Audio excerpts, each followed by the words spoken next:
Gale force winds and flood alerts have shut down large parts of Hong Kong as the city was hit by its first major typhoon of the year.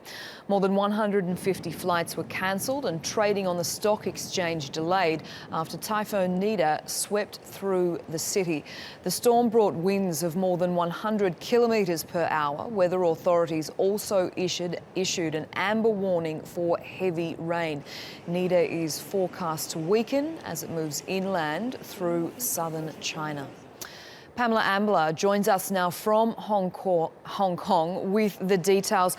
Pamela, the warnings were in place around 9 p.m. last night local time. Has the worst passed, and what's it like on the ground there now? Yes, indeed, the worst has passed already, but as you can see, there's still very few cars on the road here. Public transportation has mostly been shut down. There's no buses, no ferries, Hong Kong being an island. But the MTR, the Metro Underground, is running, although very infrequently. It usually comes every few minutes. Now it's every 10 to 15 minutes. There may be a Metro. Most schools and offices are closed. As you mentioned, the stock exchange is also closed as well. Most of the stores are shut down. The ones that have the metal shutters have pulled their shutters down. The ones that don't have the metal shutters to protect from the strong winds. Last night, as you mentioned, 100 kilometers per hour of strong winds.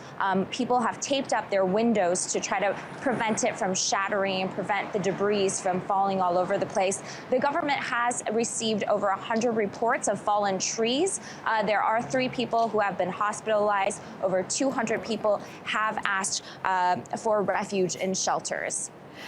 Pamela, you mentioned a lot of there about public transport. What about the international flight situation? The storm is weakening, but it's moving towards southern China. Yeah, well, over 120 flights to and from Hong Kong have been canceled. Over 300 have been delayed. Last night, Virgin Atlantic was the last airline to fly to Heathrow, leaving Hong Kong right before midnight. And said that was because they only have 1 flight a day and they couldn't deal with the backlog if they canceled it, although they did move the flight 30 minutes earlier than was scheduled, hoping to avoid the heavy storm overnight. Cathay Pacific, which is the flagship carrier in Hong Kong, said that they're not going to be operating any flights out of Hong Kong until at least 2 p.m. out of Hong Kong local time today.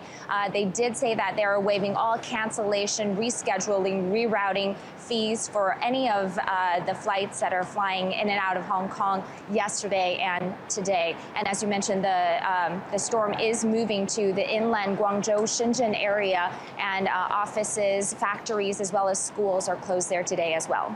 Pamela Ambler in Hong Kong. Thanks for the update.